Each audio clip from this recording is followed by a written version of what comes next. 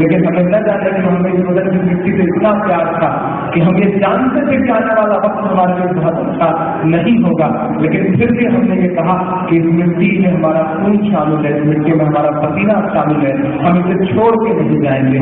تو ہمیں اس وطن سے آپ سے 2 گنا زیادہ محبت ہے۔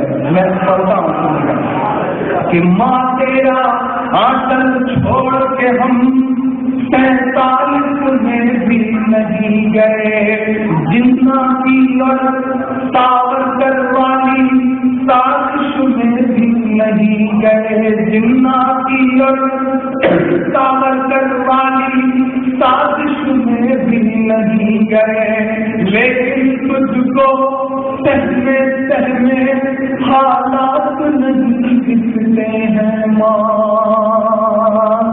ملک کے حالات بہت بدلے ہیں۔ ہم ٹرینوں کے سفرات میں سفر کرتے ہیں، ہمارے موبائل پہ فون آتا ہے، ہم جواب میں وعلیکم السلام کہتے ہیں تو ہمارے آس پاس کی سواریوں کے چہروں کے رنگ بتاتے ہیں کہ ملک کے حالات بہت بدلے ہیں۔ ہم بورڈنگ پاس لے کر کے سیکیورٹی چیک میں کھڑے ہوتے ہیں، ہمارا نام پڑھنے ہم چہرے سے مسلمان نہیں لگتے، ہمارا نام پڑھنے کے بعد سیکیورٹی انچارج کی انگلیوں کا دباؤ ہو جاتا ہے کہ ان کے حالات بہت بدلے ہیں۔ اس فرق کو محسوس کرتے ہوئے میں پڑھتا ہوں، ماں تیرا آنچل چھوڑ کے ہم 47 میں بھی نہیں گئے، جنا کی اور ساورکر والی سازش میں بھی نہیں گئے، لیکن تجھ کو سہمے حالات نہیں دکھتے ہیں ماں، لیکن تجھ کو سہمے حالات نہیں دکھتے ہیں ماں۔ جلتے کشمیر بمبئی اور گجرات نہیں دکھتے ہیں ماں، جلتے کشمیر بمبئی اور گجرات نہیں دکھتے ہیں ماں۔ جو زبان کھولے تو ہم غدار لکھ دیے جاتے ہیں ماں، جب زبان کھولے تو ہم غدار لکھ دیے جاتے ہیں، ہر ایک حادثے کے ہم ذمہ دار لکھ دیے جاتے ہیں۔ جب پڑی ضرورت 57 سے 47 تک اتحاد گواہ ہے، اور اس کے بعد آخری قربانیوں تک میں پڑھتا ہوں کہ دیش کی کرگل کی جنگ میں دیش کی ملٹری میں صرف 2% مسلمان تھے، لیکن جو شہید ہوئے تھے ان شہیدوں میں 17% مسلمان تھے۔ ہم اپنی تعداد سے 8 گنا بڑی قربانی دے رہے ہیں، اس سے بڑا ثبوت ہم کیا ہے؟ لیکن تجھ کو سہمے حالات نہیں دکھتے ہیں ماں، جلتے کشمیر بمبئی اور گجرات نہیں دکھتے ہیں ماں۔ جب زبان کھولے تو ہم غدار لکھ دیے جاتے ہیں، ہر ایک حادثے کے ہم ذمہ دار لکھ دیے جاتے ہیں۔ جب پڑی ضرورت تب ہم نے سر پر کفن لپیٹے ہیں ماں، ہم بھی تیرے بیٹے ہیں ماں، ہم بھی تیرے بیٹے ہیں ماں، ہم بھی تیرے بیٹے ہیں ماں، ہم بھی تیرے بیٹے ہیں۔ آخری بند پڑھتا ہوں کہ دیش حکومت کا نام نہیں ہوگا، کہیں نہ کہیں سب شامل ہے، سب شامل ہے۔ پڑھتا ہوں کہ ماں ستا پر تم نے کیسے اندھے گدھے بیٹھائے ہیں، ماں ستا پر تم نے کیسے اندھے گدھے بیٹھائے ہیں، ماں ستا پر تم نے کیسے اندھے گدھے بیٹھائے ہیں، ہم سب کی سانسوں تک پر دیکھو تو پہلے بیٹھائے ہیں، ہم سب کی سانسوں تک پر دیکھو تو پہلے بیٹھائے ہیں، ماں ہم اپنے ننھے پیروں سے چلنے کی کوشش میں ہیں، ماں ہم اپنے ننھے پیروں سے چلنے کی کوشش میں ہے، اس رنگ بدلتی دنیا کے سنگ ڈھلنے کی کوشش میں ہے، ہو مسلمان تو کیا اس کی بھی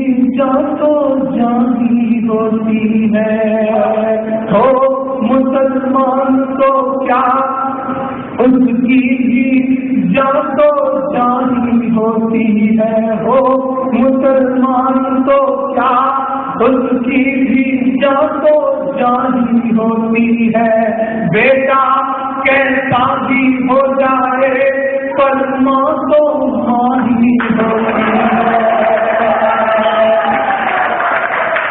کبھی کبھی سوچتا ہوں کہ آخر کیا امیدیں کرتا ہے یہ سسٹم ہم سے، آخر کیوں ہمارے دیش کے گرہ منتری کو یہ کہنا پڑتا ہے کہ باہر ملکوں میں بیٹھے ہوئے کچھ لوگوں کے پیسے سے ہندوستان میں کچھ غلط لوگوں کو بڑھاوا ملتا ہے۔ مجھے لگتا ہے کہ اگر باہر ملکوں میں بیٹھے ہوئے یہ جو چہرے دکھائی پڑ رہے ہیں، جو تجارت کر رہے ہیں، جو یہاں کی مزدوری کر رہے ہیں، اگر یہ یہاں کی جو آمدنی ہے اسے ہندوستان میں جانا چھوڑ دیں تو پتہ نہیں وہاں کی اکنامی کا کیا حال ہو۔ ہم تو اس ملک کی اکنامی کے گروتھ ریٹ کو بڑھانے کا کام کر رہے ہیں اور آپ یہ کہتے ہیں کہ ہمارے پیسوں سے غلط چیزوں کو بڑھاوا ملے گا۔ کبھی کبھی لگتا ہے کہ آخر کتنی امیدیں کرتے ہو آپ ہم سے، ہمارے ہاتھ میں شہنائی سماتے ہو تو ہم استاد بسم اللہ خان بن جاتے ہیں، ہمارے ہاتھ میں سروت سماتے ہو تو ہم استاد امجد علی خان بن جاتے ہیں، ہمارے ہاتھ میں طبلہ سماتے ہو تو ہم استاد ذاکر حسین بن جاتے ہیں، ہمارے ہاتھ میں کرکٹ کا بلہ پکڑاتے ہو تو ہم اظہرالدین، یوسف پٹھان، عرفان پٹھان اور ظہیر خان بن جاتے ہیں، ہمارے ہاتھ میں سائنس پکڑاتے ہو تو ہم اس دیش کو پرمانو سمپن بنانے والے کلام بن جاتے ہیں، ہمارے ہاتھ میں ٹینس کا ریکٹ پکڑاتے ہو تو ہماری بیٹیاں ثانیہ بن جاتی ہیں، ہمارے ہاتھ میں میوزک پکڑاتے ہو تو ہم اس دیش کو آسکر دلوانے والے اے آر رحمان بن جاتے ہیں۔ چونکہ ہمیں اول رکھنے کی عادت ہے، تو ہو سکتا ہے کہ ہمارے پاؤں لڑکھڑائے ہوں تو ہم ہاتھی مستان بھی بن گئے ہیں۔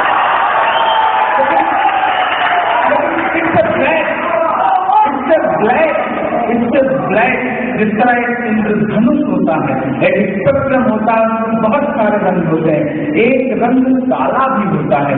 میں سسٹم سے، حکومت سے، پرشاسن سے، میڈیا سے میں کہنا چاہتا ہوں کہ ہماری یہ جو نسل ہے اسے اسپیکٹرم کے اس کالے والے رنگ سے کیوں چنجت کرتے ہو؟ ہماری زندگیوں کے جو اور رنگ ہیں ہمیں اس سے پہچانو، ہم اس سے پہچانو گا، ہم یہ بات کرنا چاہتے ہیں۔